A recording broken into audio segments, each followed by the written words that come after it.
ज्ञान रे गंगा में झोल खावे क्यों नी रे। ज्ञान रे गंगा में झोल खावे क्यों नी रे। कधारी आत्मा ने उजड़ी बनावे क्यों नी रे। कधारी आत्मा ने उजड़ी बनावे क्यों नी रे। नीठ नीठ करता भाई मानव रो भव पायो है। नीठ नीठ करता भाई मानव रो भव पायो है। अनमोल हीरो धारे हाथ में वो आयो है। अनमोल हीरो तारे हाथ में वो आयो है। अब तो मन डारो भरम मिटावे क्यों नी रे। अब तो मन डारो भरम मिटावे क्यों नी रे। बेटा ज्ञान रे गंगा में झोलो खावे क्यों नी रे। खाया पिया मोकड़ा ने कैरिया भी फूटरा। खाया पिया मोकला ने कैरिया भी फूटरा। कर कर ने अन्याय खाया माल लूटरा। कर कर ने अन्याय खाया माल लूटरा। अब तो मनड़ा में त्रिपति लावे क्यों नी रे। अब तो मनड़ा में त्रिपति लावे क्यों नी रे। ज्ञान रे गंगा में झोलो खावे क्यों नी रे। धारी आत्मा ने उजड़ी बनावे क्यों नी रे। सर्वज्ञ सर्वदर्शी चरम तीर्थंकर अहिंसा के अवतार विश्व वंदनीय शासनपति श्रवण भगवान वर्तमान महावीर के पावन चरणों में कोटि कोटि वंदन। हृदय के अनंत अनंत आस्था के केंद्र संयम धन के दाता संसार सागर से तिरने का सन्मार्ग बताने वाले पूज्य गुरु भगवान श्रवण सूर्य दिव्य विभूति 1008 श्री मर्दर केसरी मिश्रीमल जी महाराज साहब के पावन चरणों में कोटि कोटि वंदन। अहिंसा दिवाकर लोकमान्य संत शेरे राजस्थान वरिष्ठ प्रवर्तक पूज्य गुरुदेव श्री रूपचंद जी महाराज साहब के पावन चरणों में कोटि कोटि वंदन। मुरगरा भूषण संत शिरोमणि पूज्य प्रवर्तक गुरुदेव श्री सुगन मुनि जी महाराज साहब के पावन चरणों में कोटि कोटि वंदन।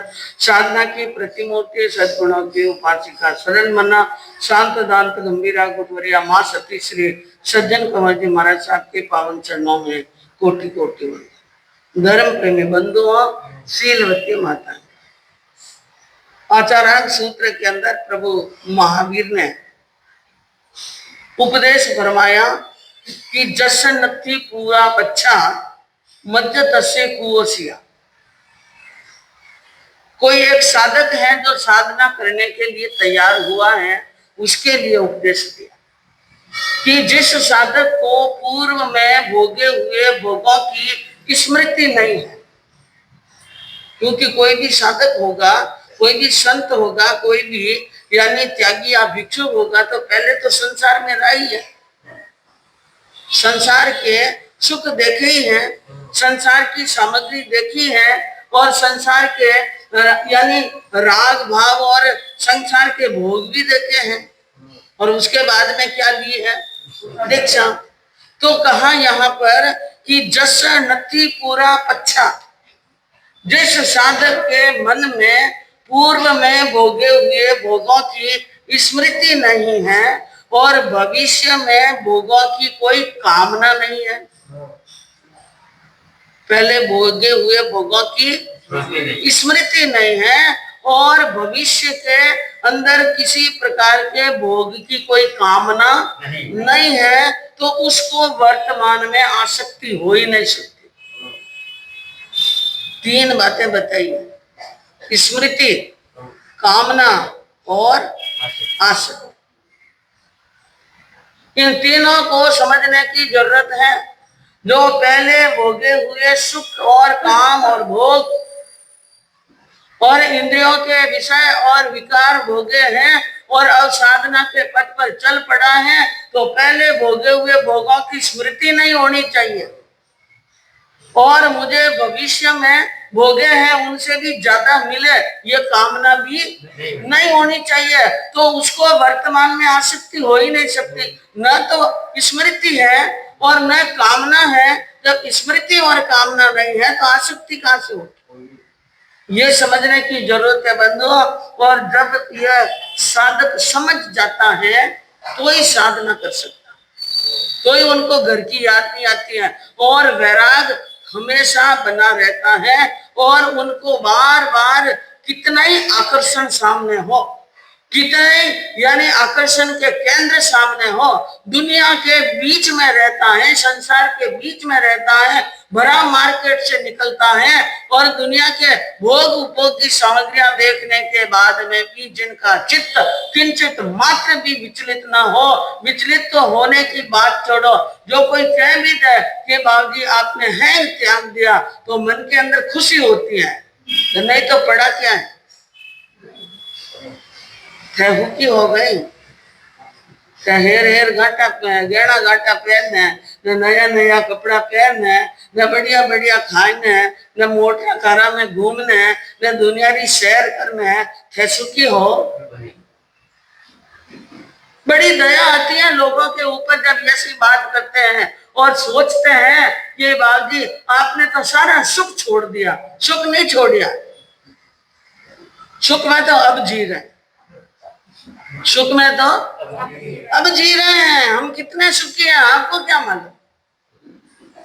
कोई लपड़े हैं न कोई दपड़े, न कोई कमाने का टेंशन है और न इकट्ठा करने का टेंशन है और न महंगी वाला बड़ा है उसका टेंशन है, न कोई इनकम टैक्स वालों की चिंता है, न कोई डाका डालने वालों की चिंता। कोई चोर आवे न कोई लूटे, डर है क्या।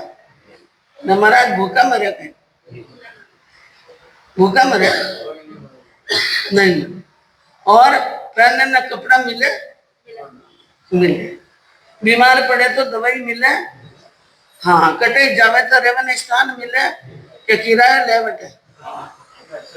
बोलो अच्छा बोलो, हाँ है ना बढ़िया स्थान मिले, वाकई में सबसे बढ़िया स्थान मिलता है। बड़े बंगले में रहते, बड़ी जगह में रहते हैं। हमने कोयम्बतूर में 2006 का चातुर्मास किया और वहां पर प्रवचन में बहना आती तो छोटी बच्चियां भी साथ में आती। चातुर्मास होने के बाद में हम विहार कर गए, तो विहार करते समय, विहार करने के बाद में नया नया चातुर्मास करके जाते हैं तो जल्दी जल्दी दर्शन करने के लिए आते हैं भाई बहन। तो वो भी आते थे 4-5 जगह 6 जगह दर्शन करने की जाए, बच्चों को भी क्या लाए साथ में। तो एक बच्ची ने पूछ लिया जो मारवाड़ के अंदर आसिंद की है, सुराना की पोती, बाबूजी थाने कितना मकान है, कितना बंगला है। तो बच्चे हैं थाने कितना घर है, जाओ जितने घर है अपना। मैं तो सब जगह हर मुल्क में माना गया है घर है, क्योंकि वो क्या देखते हैं, पहले तो कोयम्बतूर में रहे ओपन घर, फिर बाद में मेटूपाली में गए, फिर बाद में बाजी उट्टी गए और फिर बाद में बाजी नंजनगुट गए और फिर मैसूर गए, जहाँ जावे वहां पर भी बड़ा बड़ा घर है। तो बाजी आपने कितना घर है। तो बंधु कहने का मतलब ये है कि मनुष्य ये सोचता है कि हम सुखी हैं, लेकिन हम सोचते हैं कि हम क्या हैं, सुखी हैं, कोई बात की चिंता नहीं, और माला नहीं फेरी उसकी चिंता, स्वाध्याय नहीं की उसकी चिंता।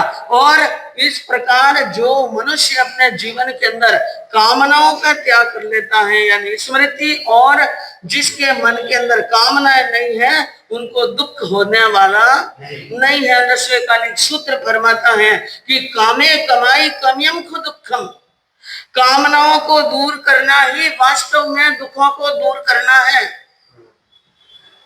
कामनाओं को दूर करना और दुखों को दूर करना है। उत्तरायण सूत्र के 32वें अध्ययन की 19वीं गाथा में प्रभु महावीर ने फरमाया कि कामानु गिद्धम पवम को दुखम सर्वस्व लोगस्य सदेवगस्य, अगर इस लोक के अंदर मनुष्य दुखी होता है और जितने भी प्राणी हैं वो दुखी होते हैं, और यहाँ तक कि देवलोक के देवता भी दुखी हैं। आप क्या समझो कि देवलोक के देवता सुखी हैं? नहीं, वो भी सुखी नहीं है, उनको भी दुख है। यूं देखो तो मनुष्य की अपेक्षा बहुत सुखी है, लंबा आयुष्य है, शरीर में रोग नहीं है, पैसे की कमी नहीं है, खाने पीने पहनने ओढ़ने की कोई कमी नहीं है, आराम से खाते हैं पीते हैं, नाटक देखते हैं, चटक देखते हैं, और सब आराम से समय निकल रहा है। आपके यहाँ पर 1 घंटे का नाटक होता है ना, कितने घंटे? वहां पर 1000 वर्ष बीत जाते हैं। वहां 1 घंटे का नाटक हो तो धरती के 1000 वर्ष बीतते हैं। कितने? 1000 वर्ष। और अगर 3 घंटे की पिक्चर देख ले वहां ऊपर बैठे बैठे, आप पिक्चर देखते हैं ना, और वो वहां पर 1 पहर का नाटक देखे तो हमारे यहाँ पर 10,000 वर्ष बीत जाते हैं। कितने? इतना सुख है, फिर भी वो दुखी। प्रभु महावीर ने कहा वो दुखी क्यों दुखी है?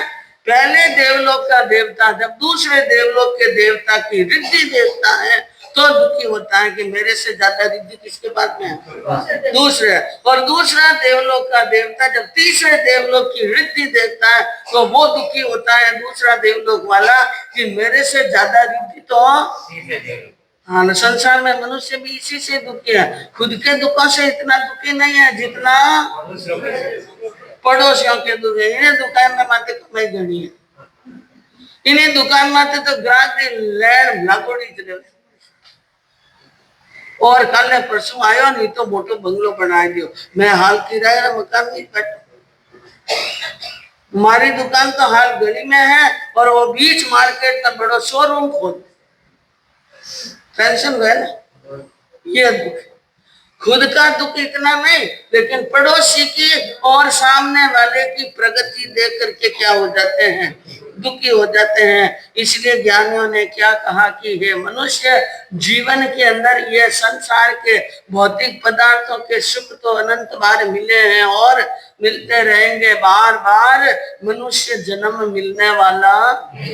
हाँ, और अभी आप बहुत बढ़िया बात सुन रहे थे कि गुफा में गए हुए मनुष्य के हाथ में दीपक था और दीपक के प्रकाश में सारी चीजें दृष्टिगोचर हो रही थी। सारी चीजें देखने के बाद में भी दीपक के बुझ जाने के बाद में, दीपक के सारी चीजें भूल गया और सारी चीजें देखी अनदेखी हो गई, ठोकर खा रहा है।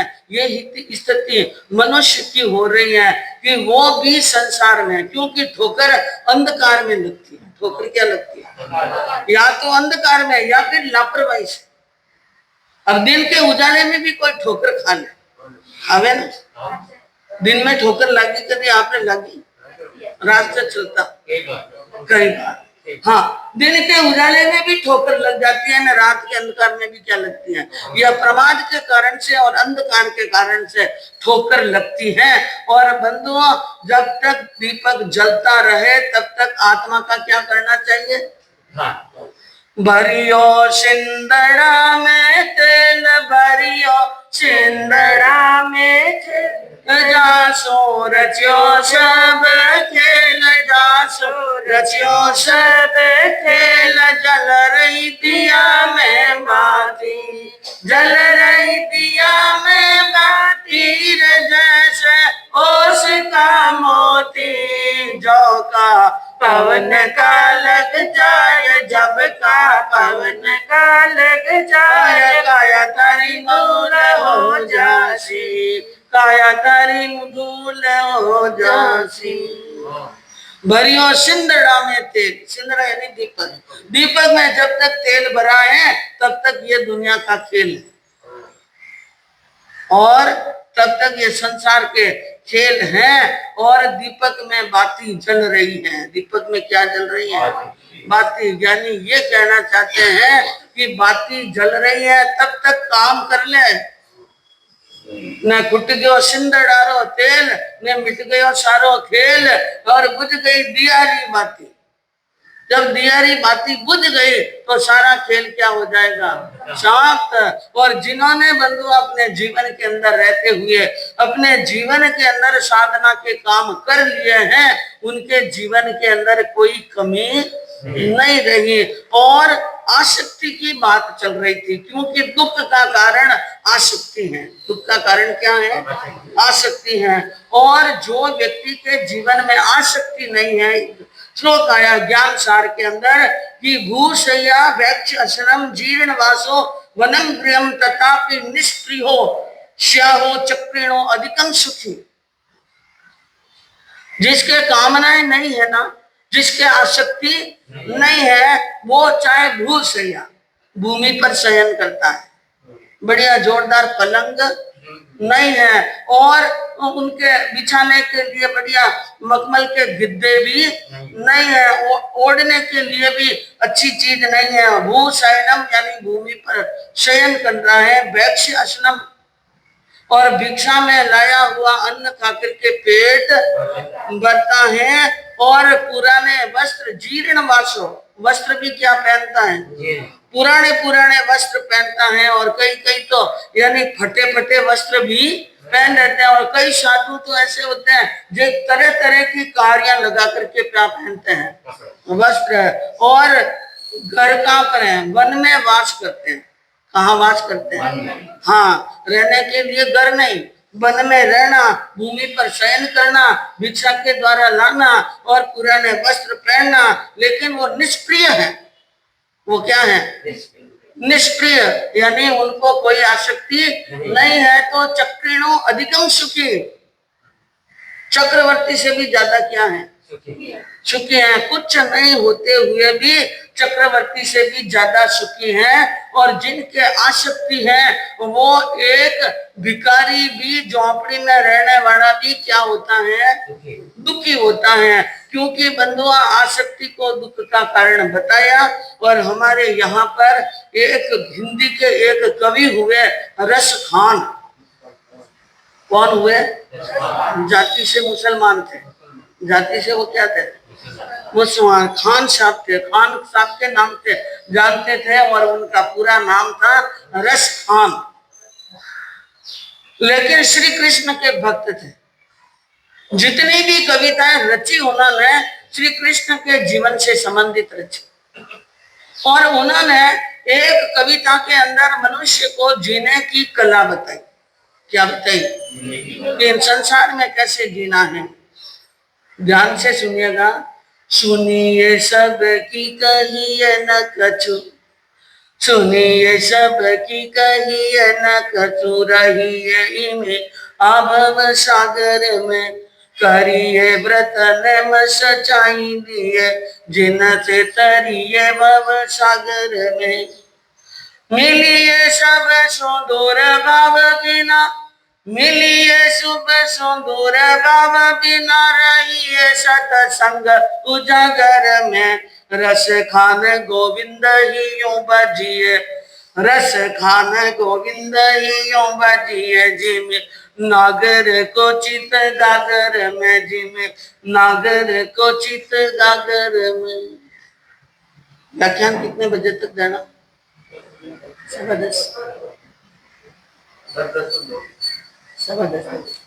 10 तक। आज रविवार है, आज 10:15 तक देते, ठीक है। सुनिए सबकी कहिए न कछु, पहली बात बताई उन्होंने, सुनिए सबकी। दुनिया में हो, घर में हो, संघ में हो, समाज में हो, सबकी सुनो। सुनिए सबकी, सबकी सुननी है, लेकिन कहिए न कछु। किसी को मुंह खोलकर कुछ भी नहीं कहना है। कोई बुरा कर रहा है, कोई अच्छा कर रहा है, कोई हित का कर रहा है, कोई उचित कर रहा है, कोई अनुचित कर रहा है, कोई क्या कर रहा है, करने दो, करने दो। उनको क्या करना है वो करने दो, हमें कुछ भी कहना नहीं है। सुनने की ताकत रखनी है। श्रोत इंद्रिय आपकी खुली है और कानों में पड़ रहे हैं तो सुन लो, और सुन करके कहा उतार लो पेट के अंदर। एक बार उतर गई तो पेट में क्या उतर गई, धैड़ में उतर गई। धैड़ देखी कभी, नहीं जो बहुत गहरी होती है, बहुत गहरी होती है। और आपको राजस्थान में भी मिलेगी और यहाँ भी खेड़े गांव में जाओ तो वहां भी दहड़ मिल जाएगी। जहाँ बड़े बड़े पंप सेट लगे हो उनसे पानी निकालते हैं। बहुत बड़ा कुआं होता है, बहुत लंबा चौड़ा और खूब क्या होता है, गहरा होता है। तो कहते हैं कि दिल को इतना गहरा रखना चाहिए कि उचित अनुचित कोई भी बात सुन ली तो क्या उतार दी पेट में, बार बार मुंह पर वापिस नहीं आनी चाहिए। सुनिए सबकी, कहिए न कछु, कुछ नहीं कहना है, रमी रहिए ही में भव सागर में। इन संसार में इस प्रकार रहो कि सुनना सीख लो, बोलना नहीं, बोलना कम, सुनना ज्यादा। और करिए व्रत नेम सच्चाई लिए। आप कोई व्रत करो, नेम करो, पचकान करो, कोई प्रतिज्ञा करो तो दिल की सच्चाई के साथ में करो। जितना हो सके उतना ही करो, कोई जोर जबरदस्ती की बात नहीं है। लेकिन जो कुछ आपने ग्रहण कर लिया है, जिनकी आपने प्रतिज्ञा कर दी है, जिस नियम के अंदर आप बद्ध हो चुके हैं, तो उस नियम के अंदर पालने में दिल की सच्चाई क्या होनी चाहिए, दिल की सच्चाई। ताकि उन सच्चाई के साथ में लिए हुए व्रत, पचकान, नियम, त्याग आपको संसार रूपी सागर से तिरा सकते हैं। किस प्रकार व्रत नेम यानी धर्म करना चाहिए। मिलिए सब सु दुर्भाव बिना। कोई परिचित हो के अपरिचित हो, अपने गांव का हो के बाहर के गांव का हो, हमारी संप्रदाय का हो कि दूसरी संप्रदाय का हो, और हमारी जाति का हो कि कोई, हाँ, कोई धनवान है कि निर्धन है, अगर उनसे मिलना है तो दुर्भाव बिना। मन में यूं नहीं कि ऊपर है, मन में तो कपट है और ऊपर से बाहें डाल के मिल गए और गले लगा लिया, क्या थारे जड़ो तो मारे कोई सगो है ही कोई न गया रे बाद में पूछ ला रहा क्या क्या कहीं ऐसा मिलकर चारों रखने वास्ते मिलना पड़े। बाकी वो ठीक है, ऊपरला मनु मिलना पड़े, व्यवहार रखना पड़े, ऐसे नहीं। मिलिए सब सु दुर्भाव बिना। अगर आप मिल रहे हैं, हाथी मिला रहे हैं, गला मिला रहे हैं, बाहें ले रहे हैं, भर रहे हैं, तो क्या करना है कि मन में कोई प्रकार का छल, कपट और दुर्भावनाएं नहीं रखनी चाहिए। और रहिए सत्संग उजागर में। और कहाँ रहना है आपको, सत्संग, अच्छे पुरुषों की संगति करना, सज्जन पुरुषों की, धर्मात्मा पुरुषों की, दानी पुरुषों की, और बड़े बड़े त्यागियों की, तपस्वियों की, संतों की ऐसी संगति करना। कुसंगत में नहीं बैठना। रसखान गोविंद ही यूं बजिए। रसखान ने कहा कि भगवान यानी गोविंद को यूं बजिए जिम नागर को चित गागर में। भगवान की भक्ति करो तो कैसे करनी, ये बताया इस लाइन के अंदर कि नागर को चित्त गागर में। नागर का चित्त गागर में रहता है उस प्रकार। नागर का चित्त गागर में कैसे, नागर किसे कहते हैं ना गागर किसे कहते हैं, गागर किसे कहते हैं, मटका। गागर यानी मटका, नागर यानी पनियारी, पानी लाने वाली पनियारी, पानी लाने वाली पनियारी। पानी लाने वाली जो बहन है वो पानी का मटका लेकर सिर पर रखकर घर पर आती होती है। बीच में कोई साथन मिल गई, सहेली मिल गई, सखी मिल गई, ने बातें करने लग गई, और बातें भी पियर शास्त्र की चले तो लंबी हो जाती। क्या हो जाता है, पियर की बढ़ाई और ससुराल की बुराई, ये तो बख्यान बड़ा लंबा होता है। और वो बातें करती हैं तो बातें करते करते हाथ के यानी क्या कहती हैं, हाथ भी हिलाती है, ऊपर करती है, बातों में इतनी तल्लीन हो जाती है तो कहते हैं हाथों ने जाला भरे, हाथों का ही भरे। हाँ, अब कितना ही जाला भरे, कितना ही आवाज करे, कितनी देर खड़ी रहे, लेकिन मटको नीचे पड़ेगा ही। क्यों नहीं पड़े, उनका मन कहाँ केंद्रित है, हाँ, गले का यानी अपने सिर का बैलेंस बराबर बनाए रखे।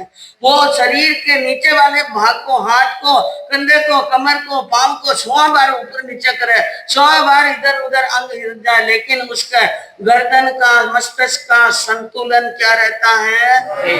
इस कारण से गड़ा नीचे नहीं रहता है, क्योंकि उनका अंतर्चित किसमें लगा है, अंतर्चित घड़े के अंदर लगा है, इस कारण से घड़ा नीचे नहीं पड़ता है। तो ज्ञानी ये कहना चाहते हैं रसखान कि संसार में रहो, घर में रहो, परिवार में रहो, मार्केट में रहो, संघ समाज में रहो, बाजार में जाओ, घर के संसार के सारे काम करो, लेकिन आपका चित्त भगवान के चरणों में लगा रहना चाहिए। कि जैसा भरत चक्रवर्ती का था, कैसा था? कल कहेंगे भरत चक्रवर्ती का दृष्टांत कि एक व्यक्ति चक्रवर्ती के पद पर रहते हुए भी जिसका चित्त कैसे था, कहा है कि मोक्षे चित्तम तनुर्भवे। भरत चक्रवर्ती का शरीर संसार में था, लेकिन चित्त कहाँ था? मोक्ष में। अगर उनके जैसी साधना कर ले तो चक्रवर्ती का पद भोगते भोगते भी केवल ज्ञान की क्या हो सकती है? प्राप्ति हो सकती है। तो बंधुओं, हमारे आगमों के अंदर, हमारे जैन साहित्यों के अंदर हमारे आचार्यों ने उपदेश देने की और तीर्थंकरों ने हमें समझाने की कोई कोर कसर नहीं रखी। अब चूक हमारे अंदर है, देने वाले ने तो खूब दे दिया और खूब हमें परोस कर गए हैं भगवान महावीर, लेकिन हमें उसके ऊपर चिंतन और मनन करने की क्या है? आवश्यकता है, जरूरत है। तो आपके सामने वर्णन चल रहा है अंजना सती के जीवन चरित्र का, कि जिसके अंदर आपने ये सुना अंजना सती के जीवन के अंदर कि कर्मों की गति की बड़ी विचित्रता। कर्मों की गति की क्या है? विचित्र है। और कर्म मनुष्य बांधता है तो बांधते समय तो बिल्कुल मालूम पड़ता नहीं, लेकिन उदय में आता है तो बहुत ही यानी उनको दुख भोगना पड़ता है। तो कल आपने सुना था कि अंजना और पवन जी के बीच में बंधे हुए जो अशुभ कर्म थे, उन अशुभ कर्म की निर्जरा हुई। अशुभ कर्म की क्या हो गई? निर्जरा। और निर्जरा होने के कारण से पवन जी के मन में आया हुआ द्वेष क्या हो गया? समाप्त। इसलिए वो अपने बीच पड़ाव को वहीं पर छोड़कर 3 दिन के लिए वहां से यानी सेनापति को यह कहकर कि हम कुल देवी को मनाने के लिए जा रहे हैं, और वे घर पर गए और सेना का पड़ाव बीच जंगल में पड़ा है। और यहाँ आकर के भी पवन जी के मन में एक विचार आया कि मैं अंजना की एक और परीक्षा, तो एक परीक्षा की लेने करने के लिए उन्होंने वहां पर एक पर पुरुष की तरह उनके साथ में वार्तालाप करने बाहर खड़े खड़े कह रहे थे। लेकिन अंजना सती तो सती थी, शीलवती थी, पतिव्रता थी और धर्म की धोरणी थी। उसने ऐसे शब्द सुने और अंजना की सखी बसंतमाला ने ये शब्द सुने तो उनको गुस्सा क्या आया? सती अंजना और सखी और सुनिया अपूरब बोली उत्तर में सखी सोन रे फूटाडो। अंजना सती और उनकी सखी ने यह ऐसे शब्द अपूरब, अपूरब यानी आज दिन तक पहले ऐसे शब्द कहने वाला कोई इंसान अंजना के द्वार पर आया ही नहीं, क्योंकि महाराजा प्रहलाद सिंह का बड़ा प्रभाव है और पवन कुमार जी का बड़ा प्रभाव है। उनके अंतपुर की रानियों के द्वार तक पहुंच जाए तब तक तो सिर में धड़कियां हो जाते हैं, अलग हो जाते हैं। लेकिन आज कोई यहाँ आया है और ऐसी बात कर रहा है तो यह सुन करके वो भी बड़ी हिम्मत जुटा करके और उत्तर देने लगी, कहने लगी, हारे के लंपट के तुम मार्ग भूलियो, हारे के लंपट के थारो आ गयो काल रे पापी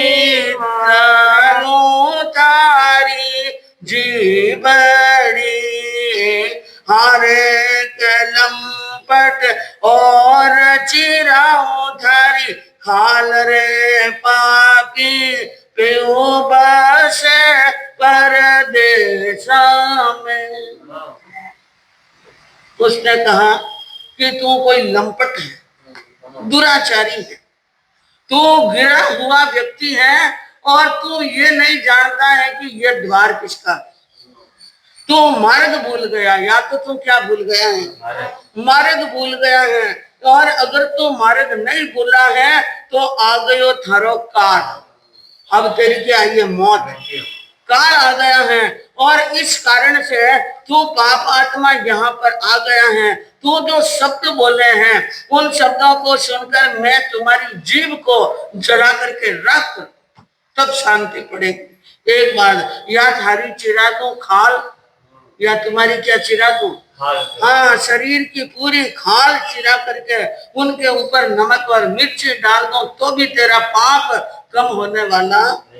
हरे कलम पट मैं नहीं ऐसी कामड़ी, हरे कलम पट राचू थारे फंदरे पापी, क्या तू मेरे सामने, हरे कलम पट गिनो न इंद्र नरेंद्र रे पापी, मारा पति परदेशा में। उसने कहा तू क्या समझ करके यहाँ आया हो तो मुझे मालूम नहीं है, लेकिन मैं नहीं ऐसी काम हूँ, मैं ऐसी औरत नहीं हूँ कि तू मुझे मीठी मीठी बातों का प्रलोभन दे और मैं तेरी बात में आ जाऊं और मैं राचू थारे फंद, तुम्हारे फंदे में पड़ जाऊं, ऐसी मैं नहीं हूँ। और क्या है तू मेरे सामने, तू मेरे सामने क्या है, तू मेरे सामने कुछ भी नहीं। और यहाँ तक कि कोई देवलों का इंद्र भी आ जाए या चक्रवर्ती नरेंद्र भी आ जाए या नागेंद्र भी आ जाए तो मैं उसको गिरने वाली नहीं हूँ। या तो मैं अपने प्राणों की आहुति दे दूंगी या तुम्हारे प्राण ले लूंगी। इस प्रकार की बात कही अंजना ने और बसंत माला ने। तो पवन जी समझ गए कि इन सती सावित्री के ऊपर इतने दिन तक द्वेष करके मैंने कर्मों के क्या किए हैं, बंधन किए हैं। मन के अंदर समझ में आया और सती शील में जिल रही न लखली पवन कुमार, प्रेम लाए पुनरपि बोलिया बोलिया पवन कुमार। सती को शील में जलती हुई देखकर और मीठे वचनों के द्वारा प्रेम पूर्वक पवन कुमार जी कहने लगे कि हे अंजना, मैं यहाँ पर कोई दूसरा व्यक्ति नहीं हूँ, तुम्हें विश्वास नहीं हो तो दीपक लेकर के आओ और जाली में से देख लो। और देख करके क्या बोलो, अरे बोलिया पवन कुमार अंजना खिड़की खोलो धीरे बोलो धीरे बोलो कुलवंती अवसर है अनमोलो धीरे बोलो। पवन जी ने कहा कि अंजना तुम मेरे, यानी मैं यहाँ पर पवन आया हूँ, तुम धीरे क्या करो, हाँ, क्योंकि गुस्से में आवाज क्या निकल रही है, तेज, और तेज आवाज निकलने से अनुचरों की, सिपाहियों की और यानी उनकी नींद जग गई और सावधान हो गए, यहाँ आकर के इकट्ठे हो गए तो भेद खुल जाएगा कि पवन जी क्या है। हाँ, इस कारण से धीरे बोलो और खिड़की खोलो, खिड़की खोलो। और मैं समझ गया हूँ तुम बहुत कुलवान हो, समय कम है, अवसर अनमोल है और इस अवसर के ऊपर ज्यादा बात न कर, मुझे पहचान ले आकर के, पर फिर क्या बोल दे, हाँ तू सतवंती तू लजवंती तूने धर्म निभायो, अरे मैं अपराधी थारो मिलना खातिर आयो धीरे बोलो रात दिवस तू जुरती जुरणा कोई द्वार पर आयो एक बार मुख देख ले तारे अवसर आयो धीरे बोलो। पवन ने कहा तू सत्य पर चलने वाली है, तू लज्जाशील है, तू बड़ी धर्मात्मा है, तूने अपने धर्म को बराबर निभाया है।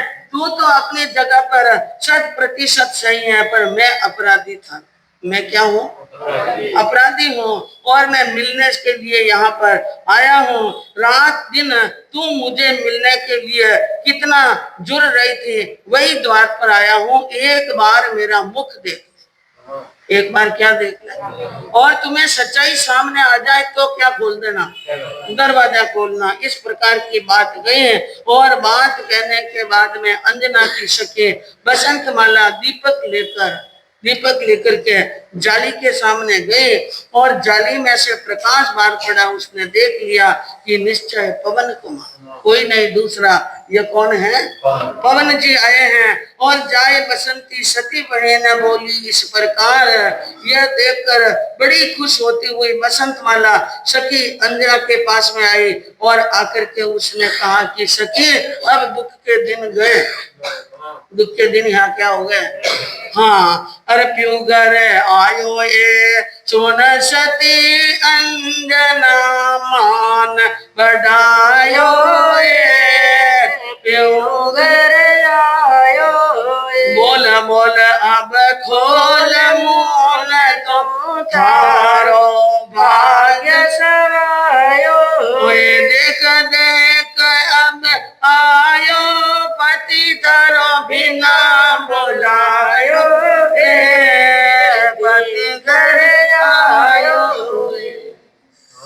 सखी ने कहा कि हे अंजना, आज तेरा भाग्य खुल गया है, और आज पति तुम्हारा घर आया है। बोल अंजना बोल, मौन खोल। अब क्या खोल दे तू? मौन खोल दे, तुम्हारा भाग्य जाग गया है। और देख, भाग्य ऐसा जागा है कि पति तारो आयो बिना बुलाए कि आ गया, घर पर आ गया है। यह वचन सुन अंजना मन के अंदर बहुत खुश होती हैं, प्रमुदित होती हैं। अनहद मोद भरायो, पति आने से सती हिया में हर्ष नमाए। इतने समय से इंतजार कर रही थी, आज पवन जी घर पर अपने आप आए हैं, इसलिए उनके मन में हर्ष का कोई पार नहीं है। और सती अपने आसन से उठकर, और दरवाजा खुलते ही जैसे ही पवन जी ने कदम अंदर रखा और सामने गई, और वहां जाकर के आसन से उठकर सामने जाकर दोनों हाथ जोड़कर वचन सुनाए, अपने पति को वचन सुनाने लगे, और कहा आज आप यहाँ पर पधारे, मेरी खुशी का अनुमान या तो मेरी आत्मा लगा सकती है या सर्वज्ञ। हाँ, भले आया हो प्रीतम जी जाऊं वारणा जी, भल आया हो प्रीतम जी जाऊं वारणा जी। सती उठ उठ कर शीश नमायो, पति दर्शन सुमन विकसायो, अपनो सब अपराध गमायो, झटपट आसन लायो बिछायो, राज विराजना जी। अंजना ने कहा कि आज आप यहाँ पर पधारे हैं, मैं बार बार आपकी बलिहारी जाती हूँ, और बहुत ही आपने यानी उत्तम कार्य किया है। आपको क्या कहूँ, मन के अंदर बहुत खुश होती हुई शीश नमा कर कहा कि आज आपके दर्शन हुए, मेरे तो जिंदगी के अंदर 7 जन्मों के पुण्य खिल गए हैं, और अपनों अपराध कमाए। अगर मेरे से कोई गलती हुई हो तो सबसे पहले तो क्या कर ली उसने? क्षमा याचना। फिर झटपट आसन लाए बिछायो, राज विराज, आसन बिछाया और पवन जी को बैठने के लिए आसन दिया, और मान मनोरथ कर रही हैं अंजना। और क्या कहती हैं पवन जी, और क्या कहते हैं बंधु, आगे सुनने से मालूम पड़ेगा।